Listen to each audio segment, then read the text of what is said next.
This video is powered by the pros at Pascal Air Plumbing and Electric.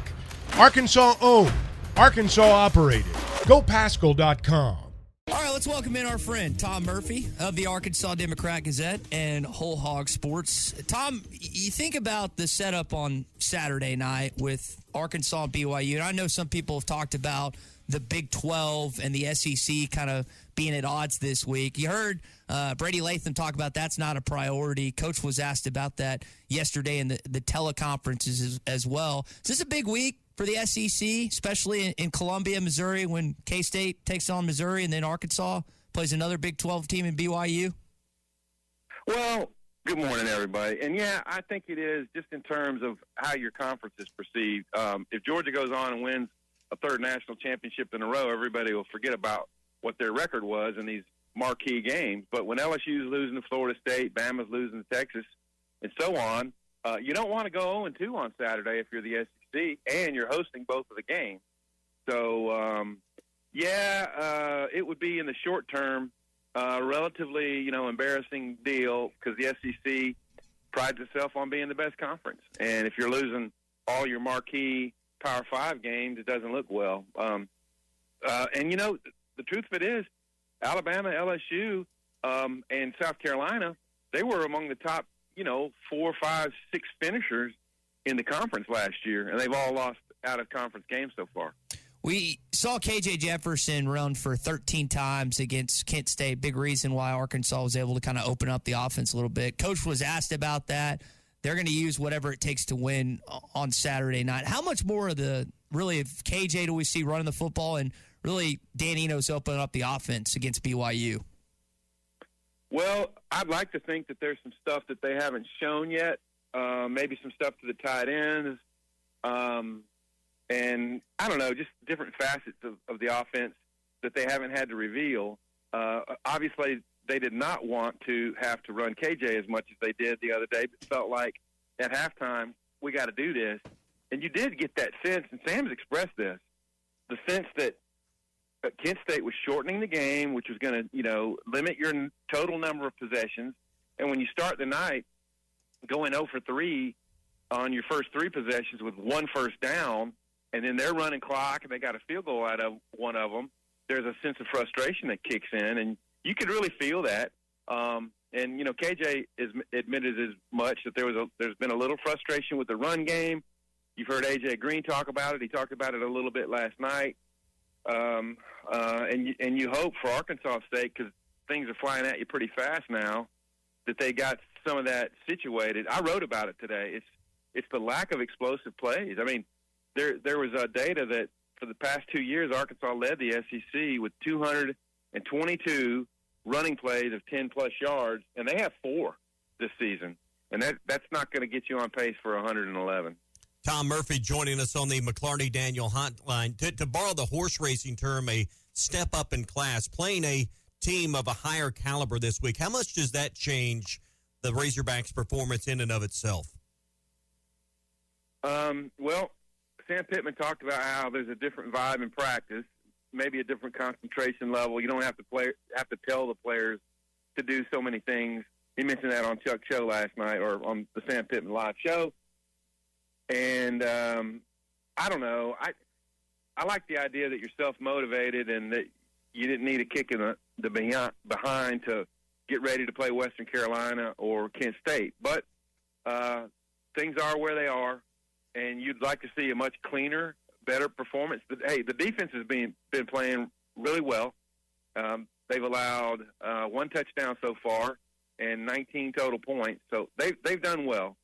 But it's a step up in class to defend Keaton Slovis and this passing offense. You hope that they limit BYU's run game as their previous 2 opponents did and really make them have to beat them through the air. And if you can get some pressure, maybe you can get some more turnovers. So, I don't know. I do believe that we're going to see a better performance, but it needs to be a lot cleaner. Yeah. Everyone's had an opinion this week on the running game and what needs to happen. Coach talked about run fits yesterday and kind of explained some of the technical side of that and also talked about the backs. Is it as simple as the way Coach explained it yesterday? It's about where they're getting their pads on their opponents. Is that going to be some of the technical fix this week that maybe eases some of the anxiety the fans and media are having with the rushing game. Exactly, and there's a lot of components to it, right? I mean, he talked about, what the tight ends are doing, the fact that they're not blocking well on the perimeter. So he's basically enmeshed every unit on to what's happening with the run game. And so the fits are part of that, where you block a guy, inside shoulder, outside shoulder, where on that guy's body are you trying to move him, and where the double teams are supposed to come together, where the running back, where his tracks take him in regard to where the block's supposed to go. And so 2 weeks into the season and all through camp, they're still working on this. Well, it's a new offense. You understand there's a little bit of a slower pickup to that. Rocket Sanders is not in the game. How does that play into it? Maybe a little bit. But Arkansas fans, and this is the question I asked Sam Pittman on Monday, is the fans are so accustomed to these explosive plays. I mean, you think about the first play of the second half, Rocket Sanders against Ole Miss, touchdown. Just plays that break wide open.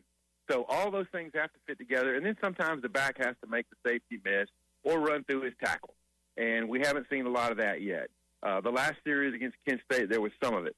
So for the Razorbacks' sake, I think they're going to need that because the way people cover, the way people come at KJ starting this week is going to put a little bit more pressure on the pass game.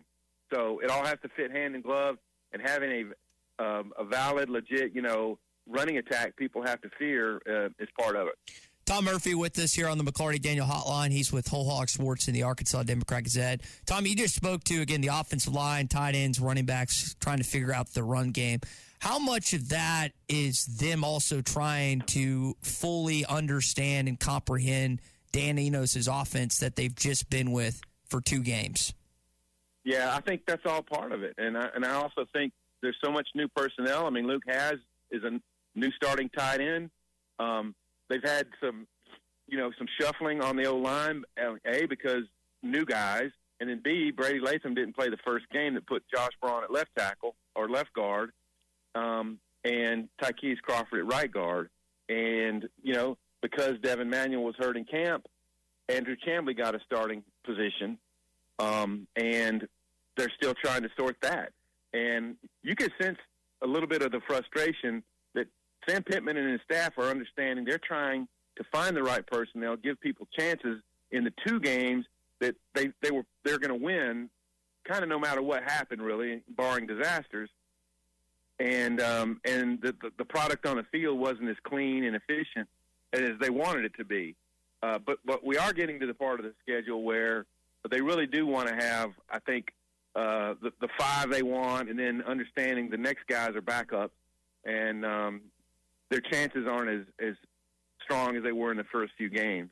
But I think because of all this, there's a level of anxiety in facing a tougher team in BYU on Saturday that the fans might not have had if everything had looked as smooth offensively in the first 2 games.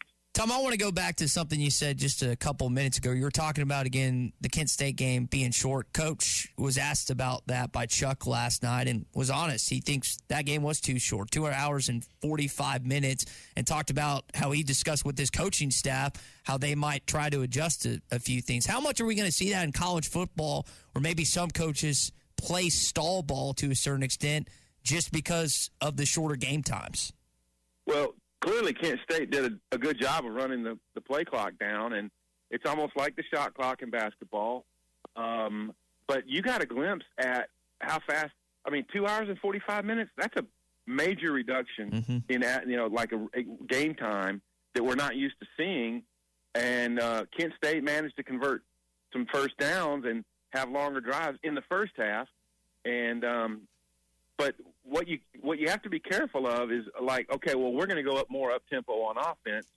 But if you're up there and you're making mistakes, you're not getting your reads or your calls, and you're snapping the ball and you're getting off the field offensively, then you kind of play into what that other team is doing. So Arkansas has to be careful to keep its identity where it's the most comfortable from a pace standpoint, and not get into the trap of, well, the other team's lengthening the game. We have to speed things up. Well, let's get you out of here on this one. Isaiah Satania seems to be getting closer to maybe breaking one loose. Didn't get as many chances in kickoff return a week ago. Do you think this might be the week, or is it coming soon that Satania gets loose in the return game? Well, Rico is a great punter. So will he out kick his coverage some? That's a possibility. If you can hold up their gunners and get Isaiah a head start, you can tell that in the open field he is going to be really tough. I mean, he broke a tackle on the one punt last week, and even though it was a tight space, he was maneuvering around and making guys miss. So if he ever gets a head of steam going, and there's some space to maneuver, he's going to be deadly.